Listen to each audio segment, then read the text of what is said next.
আজ বৈশাখের কোনো একটা দিন, তারিখটা ঠিক মনে পড়ছে না, সম্ভবত 2 তারিখ।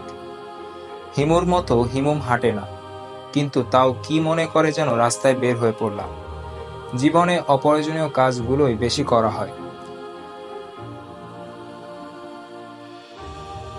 তবে বৈশাখের এই তপ্ত রৌদ্রের চেয়ে রূপাকে কাছে পাওয়ার আশা মোটেও ছোট না। আমি গন্তব্যহীনভাবে হাঁটছি। ছায়াহীন পিচে ঢালা কালো রাস্তার চেয়ে নদীর পাড়ে হাঁটা অনেক স্বাচ্ছন্দ্যের। যদিও হিমু প্রজাতির মানুষদের কাছে কষ্ট মোটেও বোরিং না, তবুও নদীর পাড়ের গাছের ছায়া আর নিবিড় হাওয়ার লোভ সামলাতে পারলাম না। বৈশাখের এই সময়ে হাওয়া গরম হয়ে যায়, উপভোগ্য থাকে না, কিন্তু এখানে জলধারার শীতলতার কারণে হাওয়া বেশ ঠান্ডা। এমন মনে হচ্ছে যেন হাঁটতে হাঁটতেই ঘুমিয়ে যায়। বাতাসে নিঃশ্বাস ভারী হয়ে আসছে। পাড়ে স্রোতের বাড়ি লাগলে মাঝে মাঝে পানির ছিটা এসে গায়ে লাগছে। অন্যরকম অনুভূতি যা ভাষায় প্রকাশ করা সম্ভব না। আমি অনেকক্ষণ হাঁটছি, কতক্ষণ তা বলতে পারছি না। মাঝে মাঝে সময় তাড়াতাড়ি চলে। লক্ষ্য করলাম দূরে পাড়ের ঢালু তলে গভীর মনোযোগে একটি মেয়ে বসে আছে। অনেকক্ষণ হাঁটার পর আমার শরীরেও ক্লান্তির ঘোর নেমে এসেছে। আমি তার দিকে হেঁটে গেলাম।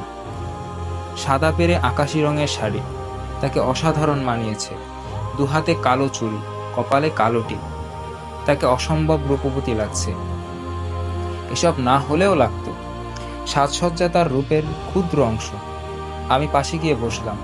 সে আমার দিকে তাকিয়ে মুচকি হেসে আবার নদীর দিকে উদাস হয়ে তাকিয়ে রইল, যেন সে আমার জন্যই অপেক্ষা করছে।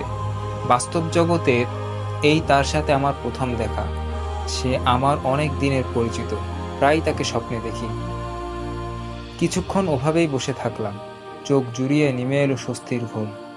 তার থেকে অন্যদিকে ফিরে ডান হাতের উপর মাথা রেখে শুয়ে পড়লাম।